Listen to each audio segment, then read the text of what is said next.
श्री शिवाय नमस्तुभ्यम। हर हर महादेव। आप सभी पर भगवान भोलेनाथ कृपा सदैव बनी रहे। भक्तों, आज हम सुनेंगे भौम प्रदोष व्रत कथा। इस कथा को पढ़ने और सुनने से भगवान शिव और हनुमान जी की कृपा प्राप्त होती है।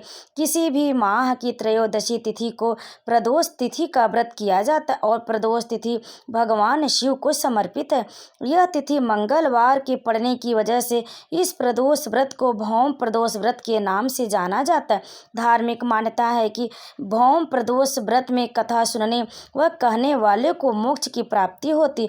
तो भक्तों, आप ध्यान पूर्वक इस कथा का अंत तक श्रवण अवश्य करें। हर माह के शुक्ल और कृष्ण पक्ष की त्रयोदशी तिथि को प्रदोष तिथि का व्रत किया जाता है। प्रदोष व्रत की तिथि जब मंगलवार को आती तब उसे भौम प्रदोष व्रत के नाम से जाना जाता है। भौम प्रदोष व्रत में कथा सुनना व कहना बहुत ही पुण्यकारी माना जाता है और इस कथा से पूजा भी पूरी होती है और मनोकामना भी पूर्ण होती है। मान्यता है कि भौम प्रदोष व्रत की कथा सुनने व कहने से देवों के देव महादेव का आशीर्वाद प्राप्त होता और आर्थिक परेशानियों से भी मुक्ति मिलती। तो भक्तों, आइए सुनते हैं प्रदोष व्रत की कथा। उससे पहले अगर आप हमारे चैनल पर पहली बार आए तो हमारे चैनल को सब्सक्राइब करके कमेंट में हर हर महादेव अवश्य लिखें और हमारे चैनल से आप जुड़ें और आप इस वीडियो को लाइक करें, शेयर करें और इस कथा का अंत तक श्रवण करें। सूत जी बोले, अब मैं मंगल त्रयोदशी व्रत कथा का विधि विधान कहता हूँ। मंगलवार का दिन व्याधियों का नाशक है। इस व्रत में एक समय व्रती को गेहूं और गुड़ का भोजन करना चाहिए। इस व्रत के करने से मनुष्य सभी पापों व रोगों से मुक्त हो जाता है। इसमें किसी प्रकार का संशय नहीं है। अब मैं आपको उस बुढ़िया की कथा सुनाता हूँ जिसने यह व्रत किया और वह मोक्ष को प्राप्त हुई। अत्यंत प्राचीन काल की घटना है। एक नगर में एक बुढ़िया रहती थी। उसके मंगलिया नाम का एक पुत्र था। वृद्धा को हनुमान जी पर बड़ी श्रद्धा थी। वह प्रत्येक मंगलवार को हनुमान जी का व्रत रखकर यथाविधि उनका भोग लगाती थी।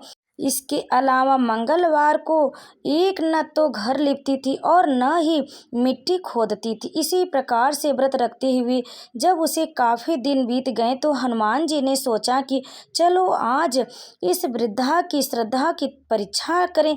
वे साधु का वेश बनाकर उसके द्वार पर जा पहुँचे और पुकारा, कोई है हनुमान का भक्त जो हमारी इच्छा पूरी करे। वृद्धा ने यह पुकार सुनी तो बाहर आई और महाराज, क्या आज्ञा है? साधु वेशधारी हनुमान जी बोले कि मैं बहुत भूखा हूँ, भोजन करूँगा, थोड़ी सी जमीन लीप दे।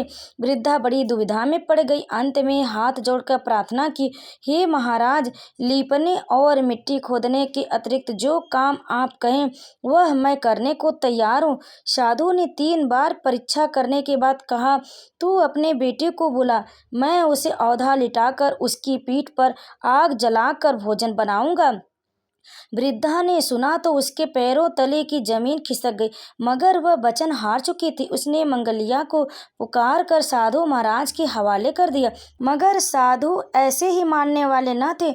उन्होंने वृद्धा के हाथों से मंगलिया को औधा लिटाकर उनकी पीठ पर आग जलवाई। तब आग जलाकर दुखी मन से वृद्धा अपने घर के अंदर जा घुसी। साधु जब भोजन को बुलाकर कहा कि वह मंगलिया को पुकारे ताकि वह भी आकर भोजन लगा ले, वृद्धा के आंसू भरकर कहने लगी कि अब मैं उसका नाम लेकर मेरे हृदय को और न दुखाओ। लेकिन साधु महाराज न माने। वृद्धा को भोजन के लिए मंगलिया को पुकारना पड़ा। पुकारने की देर थी कि मंगलिया बाहर से हंसता हुआ घर में दौड़ा आया। मंगलिया को जो जीता जागता देखकर वृद्धा को सुखद आश्चर्य हुआ। वह साधु महाराज के चरणों में गिर पड़ी। साधु महाराज ने उसे अपने असली रूप में दर्शन दिए। हनुमान जी को अपने आंगन में देखकर वृद्धा को लगा कि उसका जीवन सफल हो गया। तो प्रेम से बोली, बजरंग बली की जय। हर हर महादेव। कथा को अंत तक सुनने के लिए आप लोगों का बहुत बहुत। अब आइए सुनते हैं प्रदोष व्रत की दूसरी कथा। पौराणिक कथा के अनुसार एक नगर में एक ब्राह्मणी रहती थी। उसके पति का स्वर्गवास हो गया था। उसका अब कोई सहारा नहीं था, इसलिए वह सुबह होते ही वह अपने पुत्र के साथ भीख मांगने निकल पड़ती थी। वह खुद का और अपने पुत्र का पेट पालती थी। एक दिन ब्राह्मणी घर लौट रही थी तो उसे एक लड़का घायल अवस्था में कहारता हुआ मिला। ब्राह्मणी दयावश उसे अपने घर ले आई वह लड़का विदर्भ का राजकुमार था। शत्रु सैनिकों ने उसके राज्य पर आक्रमण कर उसके पिता को बंदी बना लिया था और राज्य पर नियंत्रण कर लिया था, इसलिए वह मारा मारा फिर रहा था। राजकुमार ब्राह्मण पुत्र के साथ ब्राह्मणी के घर रहने लगा।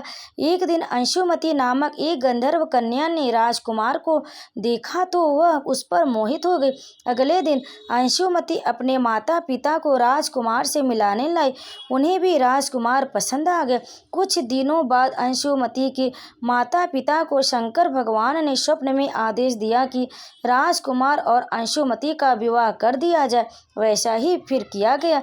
ब्राह्मणी प्रदोष व्रत करने के साथ ही भगवान शंकर की पूजा पाठ किया करती थी। प्रदोष व्रत के प्रभाव और गंधर्वराज की सेना की सहायता से राजकुमार ने विदर्भ से शत्रुओं को खदेड़ दिया और पिता के साथ फिर से सुखपूर्वक रहने लगा।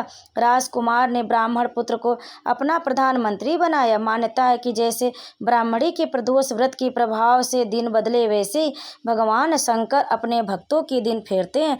तो प्रेम से बोले भगवान शंकर की जय, भोलेनाथ की जय। प्रदोष व्रत की कथा यहीं पर समाप्त हुई। आप सभी पर शिव शंकर कृपा सदैव बनी रहे। हर हर महादेव। ओम नमः शिवाय।